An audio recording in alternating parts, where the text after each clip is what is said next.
सत्यभामेवर प्रेम करतो, सत्यभामेला अहंकार झाला।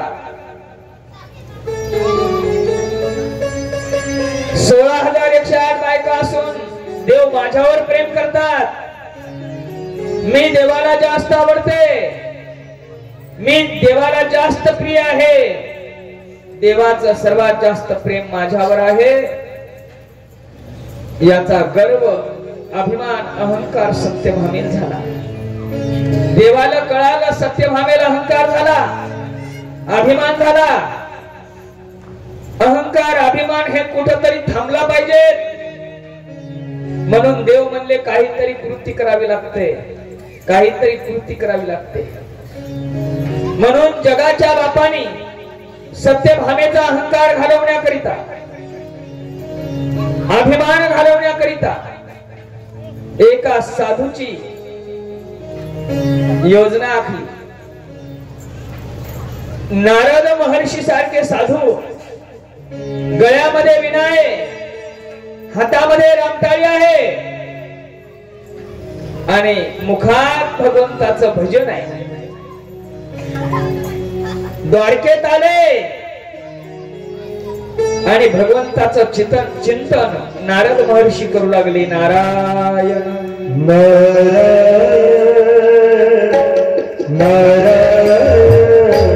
श्री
नारद महर्षी भजन करू लागले, नारायण नारायण नारायण.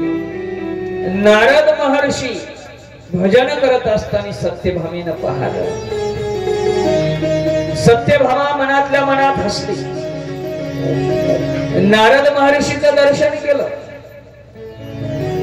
आणि सत्यभामेने विचारलं, नारदजी मला एक प्रश्न विचारायचा तुम्हाला.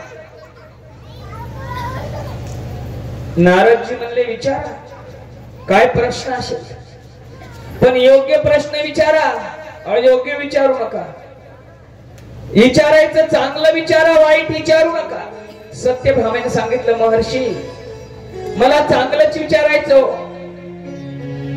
काय विचारायचं तुम्हाला? मला एकच विचारायचं. जगाचा बाप, ब्रह्मांडाचा मालक, सृष्टीचा चालक देव श्री कृष्ण भगवान परमात्मा माझा पतिराजा आहे, माझा मालक आहे. परंतु 16,108 बायकांपैकी माझ्यावर जास्त प्रेम करतात. हे अविरत आहे, खरं आहे. म्हणून मला जन्मोजन्मी कृष्ण भगवान परमात्माच मालक मिळावे, हा माझा अट्टास आहे. ही माझी इच्छा आहे.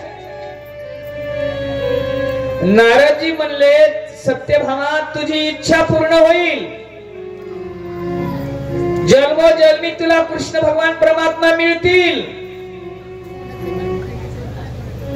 पण केवळ वडाच्या झाडाला येढे मारून नाही, तर त्याच्यासाठी काहीतरी करावं लागते. सत्यभामा म्हटली, उपाय सांगा, काय करावं लागते? म्हणले, ज्याची अपेक्षा आहे 7 जन्म,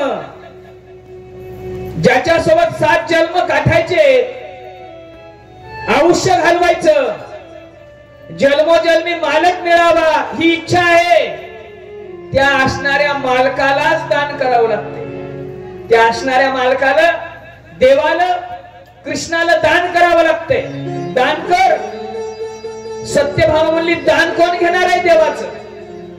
नारदजी म्हणले, मी घेतो. नारदजी म्हणले, तुमचा देव दान मी घेतो. मी दान घेतो म्हटल्याच्या नंतर सत्यभामेनं देवाला उचललं आणि नारदाच्या हातामध्ये दिलं. नारद महर्षीच्या हातामध्ये दिलं. नारदजीने देव घेतला, आपल्या डोक्यावरती घेतला देव, आणि नारदजी निघाले देवाला घेऊन. देवाला घेऊन जात असताना देवाच्या 16,108 बायका समोर आल्या. नारदजी बोला. नारदजी, आमचा मालक, आमचा पतिराजा, आमचा कृष्ण कुठे घेऊन चाललात? नारदजीने सांगितलं, तुम्हाला माहित नाही, मला देवाचं दान सत्यभामेनं केलं. मला सत्यभामेनं देवाचं दान केलं. मी देव घेऊन चाललो. मला देव दान दिला. दान दिलेली वस्तू परत मागत नसतात. देवाच्या बाकीच्या पत्न्यांनी सांगितलं, सत्यभामेचा एकटीचा मालक नाही देव. देव सत्यभामेचा एकटीचा मालक नाही, तर देव आमच्या सर्वांचा मालक आहे.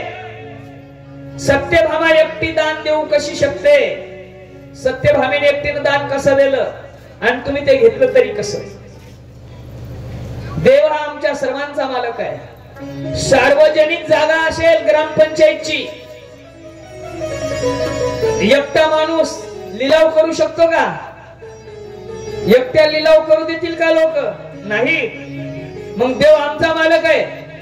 सत्यभामा एकटी दान करू शकत नाही. आमचा देव परत द्या.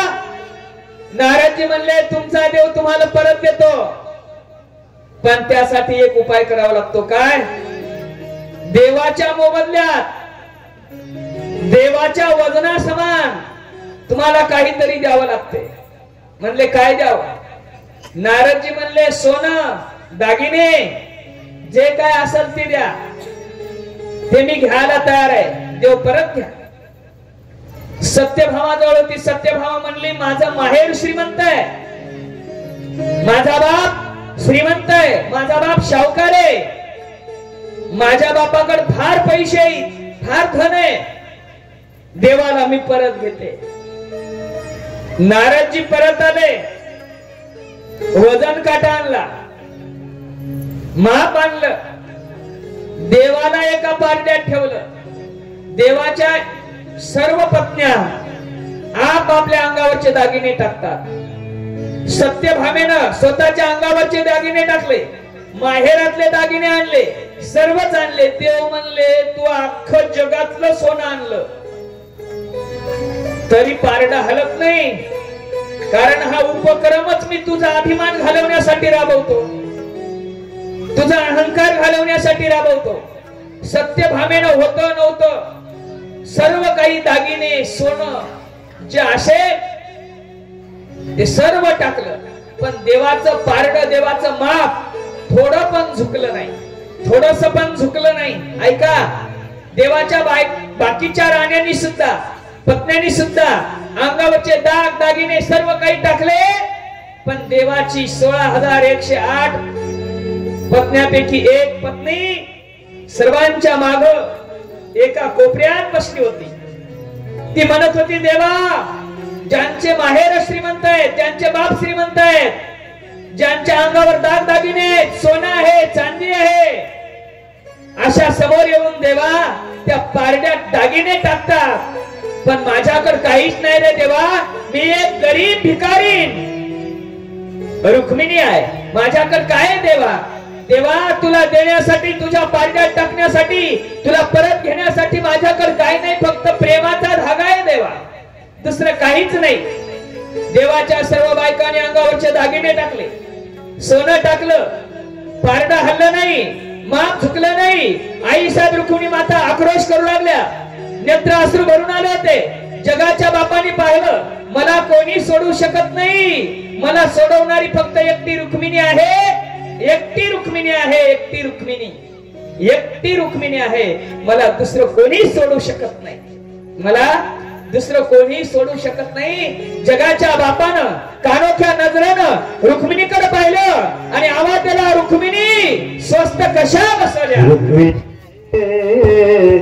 तुम्ही स्वस्त कशा बसल्या?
कानोख्या नजरेनं, रुक्मिणी मला कोणी सोडू शकत नाही तुझ्याशिवाय, रुक्मिणी तू मला सोडवशील.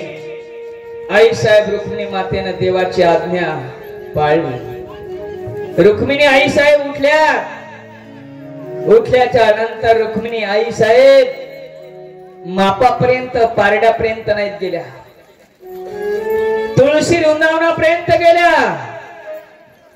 सूर्यनारायणाला हात जोडे तुळशी मातेचं दर्शन केलं, तुळशीचा एक पत्ता तोडला, आपल्या नेत्राश्रू लावला. देवा, या भिकारी गरीब रुक्मिणीकडे तुला देण्याकरिता काय नाही, फक्त एक तुळशीचा पत्ता आहे, दुसरं काही नाही देवा.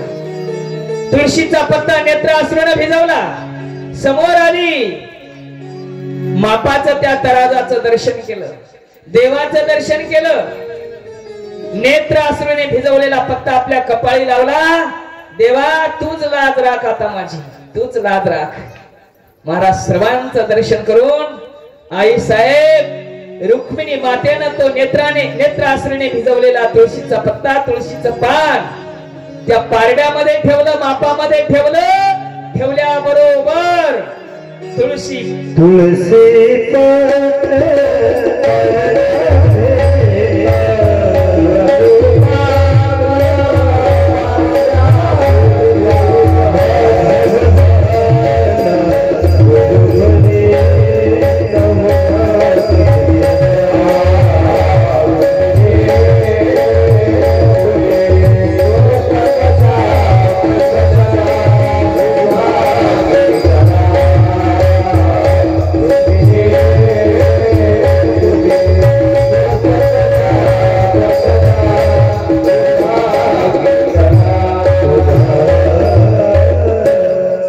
तुळशीचा पत्ता पारड्यामध्ये ठेवला.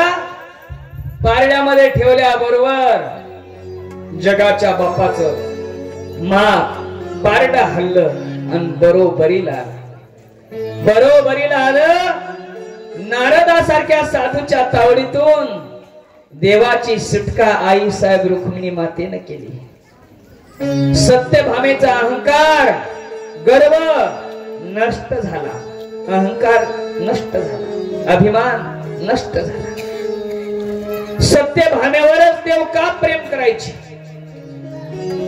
सत्यभामेवरच का प्रेम करायचे? 16,108 बायकांपैकी ते काळे साहेब सत्यभामेवरच का प्रेम करायचे? त्याचं कारण आहे, जगाच्या बापाने आधील्या जन्मात शब्द दिला होता की मी तुझ्यावर जास्त प्रेम करीन, म्हणून प्रेम करत होते. ऐका, राम अवतारामध्ये प्रभू रामचंद्राचं जीवन कसं आहे? प्रभू रामचंद्र एक बाणी आहे, एक पत्नी आहे आणि एक वचनी आहे. प्रभू रामचंद्र एक बाणी, एक वचनी, एक पत्नी. प्रभू रामचंद्राच्या चरित्राचं आचरण करता येते, कृष्ण भगवंताच्या चरित्राचं आचरण करता येत नाही. प्रभू रामचंद्रासारखा देव येणाऱ्या 22 तारखेला आता अयोध्येमध्ये विराजमान होणार आहे. प्रभू रामचंद्रासारख्या देवालाही लोकांनी सोडलं नाही. लोक कोणाला त्रास देतील, कोणाविषयी बोलतील सांगता येत नाही. अरे तुकोबारायला, ज्ञानोबारायला समाजाने त्रास दिला. येणाऱ्या 22 तारखेला प्रभू रामचंद्र विराजमान होणार आहेत अयोध्येमध्ये. त्या प्रभू रामचंद्रा विषयी सुद्धा आता काही लोक गरळ ओकायला लागले. कोण आमदार का खासदार आहे म्हणतात, आभार. तो म्हणला प्रभू रामचंद्राने 14 वर्षाचा वनवास उपभोगला आणि 14 वर्ष प्रभू रामचंद्राने शिकार केली. आणि प्रभू रामचंद्र शाकाहारी नव्हते तर मांसाहारी होते. आता याचा काय बाप पाहायला गेलता का? अवघड आहे महाराज. कोणाविषयी आपण बोलायला लागलो याचं भान असू द्या. सत्पुरुषाविषयी, संताविषयी, देवाविषयी, साधूविषयी, एखाद्या पतिव्रतेविषयी आपण जर अपशब्द काढाल तर आपल्या तोंडावून वारा गेल्याशिवाय राहणार नाही. गोपाल कृष्ण भगवान की जय. तोंडावून वारा गेल्याशिवाय राहणार नाही. देवाविषयी, साधूविषयी, संताविषयी, पतिव्रतेविषयी अपशब्द तोंडातून निघले न पाहिजे. आपण आपल्या वाणीनं, आपल्या मुखानं कोणाला दोष देऊ नये. म्हणून प्रभू रामचंद्राचं जीवन आचरणीय आहे, कृष्ण भगवंताचं चरित्र आचरणीय नाही. प्रभू रामचंद्र देवानीच शब्द दिला होता सत्यभामेला. ऐका, सुंदर विषय आहे. 1 मिनिट जप करा, सर्वांनी टाळी वाजवा, सर्वांनी भजन करा. रघुपती राघव रघुपती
सत्यभामा राम अवतारात कोण होती? राम अवतारात कोण होती? जगाचा बाप प्रभू रामचंद्र, दैत्य राक्षस, दैत्यांचा राक्षसाचा निपात करायची. ज्यांचा अत्याचार वाढला, दुराचार वाढला, हे लोकांचा निपात करायचे देव. त्यामध्ये अत्याचारी दुराचारी असणारे अहिरावण महिरावण होते. हे अहिरावण महिरावण काही केल्या प्रभू रामचंद्राला मारल्या जात नव्हते. युद्धभूमीवर आले, देव मारायला लागले की त्या अहिरावण महिरावणाच्या अंगातून एक एक रक्ताचा थेंब जमिनीवर पडायचा आणि हजारो लाखो अहिरावण महिरावण तयार व्हायचे. ते मरत नव्हते. मायावी शक्ती होती त्यांच्याकडे. जगाच्या बापानं प्रभू रामचंद्राने विचार केला, अरे एकदा झालं, दोनदा झालं, तीनदा झालं, मरत नाहीत. आता यायला मारण्याचा नाद सोडून दिलेला बरा. देव म्हणले आता यायला मारायचंच नाही, मरतच नाही. ज्याकरिता माझा जन्म झाला, जे कार्य करायचं ते सफल होत नाही, पूर्ण होत नाही. यांचा वध करायचा आहे आणि संपवायचा आहे, संपवल्या जात नाही. लाख प्रयत्न केले, आता काहीच करायचं नाही. जगाचा बाप प्रभू रामचंद्र उदास आणि नाराज होऊन कपाळाला हात लावून बसले. तेवढ्यात भगवान हनुमंतरायाची स्वारी आली. हनुमंतराय भजनच करत आले, श्रीराम जय राम, श्रीराम जय राम जय जय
स्वारी आली.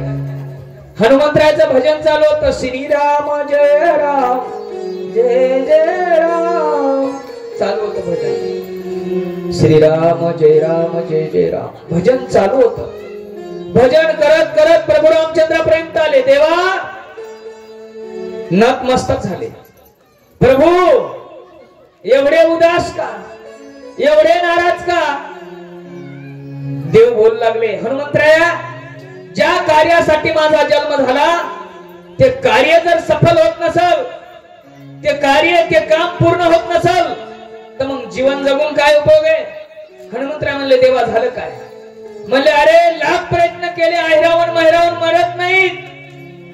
हनुमंतराय म्हणले, देवा मी शोध घेतो का मरत नाही? हनुमंतरायाने प्रभू रामचंद्राचं दर्शन केलं, प्रभू रामचंद्राची आज्ञा घेतली आणि उडान केलं. हनुमंतरायाने उडान केलं आणि हनुमंतराय कुठं आले? चंद्रसेनीच्या महालात, महिरावणाच्या अहिरावण महिरावण यांच्या घरी चंद्रसेनीच्या महालात आले. चंद्रसेना ही महिरावणाची पत्नी.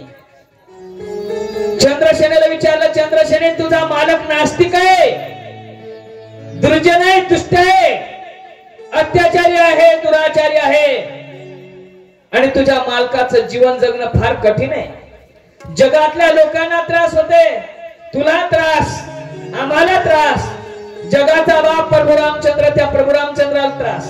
मग त्याच्या जगण्यामुळे जर देवाला त्रास होत असेल, सृष्टीतल्या प्रत्येक जीवाला त्रास होत असेल, प्रत्येक माणसाला त्रास होत असेल, तर असं जीवन जगून काय उपयोग आहे? चंद्रसेना म्हटले, हनुमंतराय तुम्हाला म्हणायचं तरी काय नेमकं सांगा, जास्त बोलू नका, आपले म्हणणे थोडक्यात सांगा, काय म्हणणं आहे आपलं? हनुमंतराय म्हणले, माझं म्हणणं काहीच नाही, तुझा मालक अत्याचारी दुराचारी नास्तिक आहे, तो मेला पाहिजे, तो मरत नाही म्हणून त्याला मारलं पाहिजे, देवाच्या हातून सुद्धा तो मरत नाही, त्याचं मरण कशात आहे ते आम्हाला सांग. चंद्रसेनेला राग आला. चंद्रसेना म्हणली, शक्तीवाल्या चांगला हुशार आहेस, माझ्या घरी येतोस आणि माझ्या मालकाचं मरण विचारतोस, माझ्या कंपाळाचं कुंकू तुला पुसायचं का? चांगला शहाणा आहेस. कोणती बाई आपल्या मालकाचं मरण सांगल? कोणती बाई स्वतःच्या हाताने स्वतःच्या कंपाळाचं कुंकू पुसून घेईल? चंद्रसेनेला हनुमंतरायानं समजून घातले. चंद्रसेनेच्या लक्षात आलं, सांग मरण चंद्रसेने तुझ्या मालकाचं. चंद्रसेना म्हणजे, हनुमंतराय माझ्या मालकाचं मरण सांगते, पण माझा मालक मेल्यावर मी कोणाचा आधार घेऊ आणि मी जीवन जगू तरी कशी? मला जगायचं, मला आधार लागल जीवन जगण्याकरिता, मी कोणाचा आधार घेऊ? ऐक, हनुमंतराय मालकाचं मरण सांगते, पण माझी अट आहे. काय अट आहे तुझी? चंद्रसेना म्हणते, मालकाचं मरण सांगते, मालक मेला की प्रभू रामचंद्राने माझा स्वीकार करावा. प्रभू रामचंद्राने माझी अट आहे, माझा स्वीकार करावा, पत्नी म्हणून माझा स्वीकार करावा. हनुमंतरायाने जरसा विचार केला. हनुमंतराय म्हणले, अरे बाप रे, प्रभू रामचंद्र ते एक बाणी एक वचनी एक पत्नी आहे, सगळ्या जगाला माहित आहे, आणि दुसरं लग्न कसं करता येईल? पण पुन्हा विचार केला, हिच्या मालकाला मारण्यासाठी, राक्षसाला मारण्यासाठी काहीतरी उपाय करावा लागतो. हनुमंतरायाने मागचा पुढचा विचार केला नाही. हनुमंतराय म्हणले, ठीक आहे, तुझा मालक मेल्याच्या नंतर प्रभू रामचंद्र तुझ्याशी लग्न करतील, पण तुझ्याशी लग्न करतील, पण देव जर तुझ्या घरी आले तर देवाचा अपमान होयाला करायला जमणार नाही. देवाचा जर तुझ्या महालात, तुझ्या घरात, तुझ्या राजवाड्यात अपमान झाला तर देव तुझा स्वीकार करणार नाही, देव तुझ्या सोबत लग्न करणार नाही. कबूल? चंद्रसेना म्हणली, कबूल, मी देवाचा अपमानच होऊ देत नाही. म्हणले, अपमान जर नाही झाला तर देव तुझा स्वीकार करतील, आणि अपमान जर झाला तर देव तुझ्याशी लग्न करणार नाही. चल सांग मालकाचं मरण. चंद्रसेना हुशार होती, म्हणली, मालकाचं मरण तसं नाही सांगत, मालक मेला की मला एक मुलगी आहे, माझ्या मुलीचं लग्न, माझ्या मुलीसोबत कोण लग्न करणार? हनुमंतराय म्हणले, ते तू पा, कोण लग्न करणार? चंद्रसेना म्हणली, माझ्या मुलीसोबत तू जर लग्न करत असशील तर मी माझ्या मालकाचं मरण सांगते. हनुमंतराय म्हणले, अख्ख्या जगाला माहित आहे मी ब्रह्मचारी आहे, अख्ख्या जगाला माहित आहे मी ब्रह्मचारी आहे, आणि मी जर लग्न केलं तर लोक काय म्हणतील? काय म्हणतील? ब्रह्मचर्याचं पालन करता आलं पाहिजेत ना.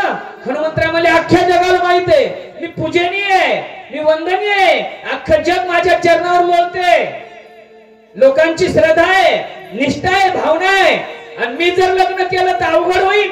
पण हनुमंतराय म्हणले, जाऊ दे तिकडे, जगाचा काय विचार करायचा, चालते तुझ्या पोरी सोबत मी लग्न करतो. चल सांग मरण. चंद्रसेनेच्या मुलीचं नाव आहे पंचफुला. चल सांग मरण मालकाचं. म्हणले, तसं सांगत नाही, वचन दे. हनुमंतरायाकडून वचन घेतलं, माझ्यासोबत देव लग्न करतील आणि माझ्या मुलीसोबत तू लग्न करशील. वचन घेतलं. हनुमंतरायाने सांगितलं, देवाचा अपमान झाला नाही पाहिजे, देवाचा अपमान झाला देव लग्न करणार नाही, देवाचा मान सन्मान झाला देव लग्न करतील, एवढं ध्यानात ठेव. चंद्रसेना म्हणले, अपमान होऊ देतच नाही. वचन घेतलं, वचन दिलं, वचन घेतलं, आणि मग मालकाचं मरण सांगितलं चंद्रसेनेनं. ऐक हनुमंतराय, माझ्या मालकाचं मरण. चंद्रसेना आपल्या मालकाचं मरण हनुमंतरायाला सांगू लागली. हनुमंतराया ऐक, 7 पाताळ आहेत, 7 पाताळ, 7 पाताळाच्या खाली पाताळ आहे.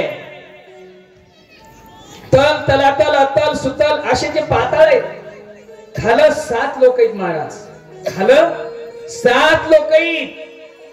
7 लोकांच्या खाली एक पाताळ आहे.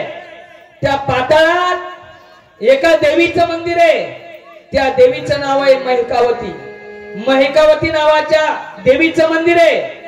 त्या नगरीमध्ये त्या देवीचे भक्त माझे मालक आहे. देवाची सृष्टी फार मोठी आहे. देवाच्या सृष्टीचा अंत लागत नाही. खाली 7 लोक आहेत, वर 7 लोक आहेत आणि आपण मध्यभागी आहे.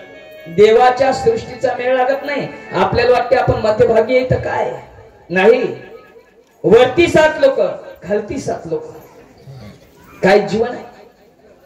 देवाच्या सृष्टीचा थांब लागत नाही. महिकावती नगरी आहे, देवीचं मंदिर आहे आणि त्या देवीच्या मंदिरामध्ये माझे मालक त्या देवीचे भक्त आहेत. वरती युद्ध सुरू झालं. वरती युद्ध सुरू झालं की ती देवी त्या पाताळातून काही भुंगे आहेत तिच्या दरबारात. त्या भुंग्यांच्या पंखामध्ये अमृत देते. इकडे लक्ष असू द्या. गोपाल कृष्ण भगवान की जय. जे भुंगे आहेत त्या भुंग्याच्या पंखामध्ये अमृत देते. युद्ध सुरू झालं की ते भुंगे वरती येतात आणि ते भुंगे वरती आले की आमचा मालक जिथे युद्ध करतो तिथं ते अमृत शिंपडतात आणि त्या अमृतामुळे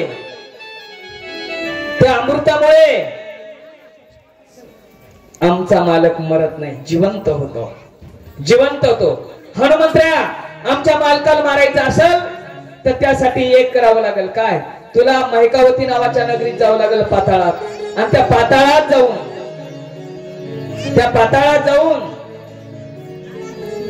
येणारा एक अमृत घेऊन येणारा एक भुंगा, त्या भुंग्याला दाराशी मारावं लागेल, दरुजामध्येच मारावं लागेल, उंबरवट्यामध्ये मारावं लागेल.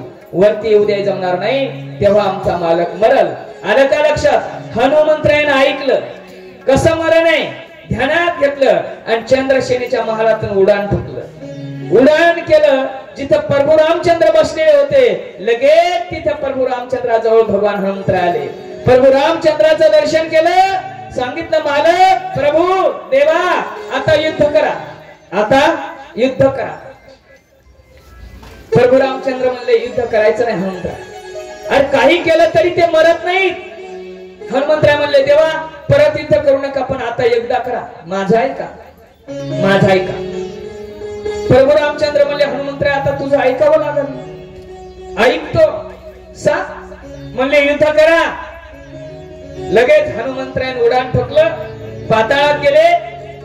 पाताळात गेल्याच्या नंतर महिकावती नावाची देवी, त्या देवीच्या मंदिराच्या पुढे दारात थांबले. एक वरती युद्ध सुरू झालं. एक भुंगा आपल्या पंखामध्ये अमृत घेऊन येऊ लागला. अमृत घेऊन येणारा एक भुंगा त्या भुंग्याच्या मानेमध्ये लगेच हनुमंतराय गदा टाकायचे.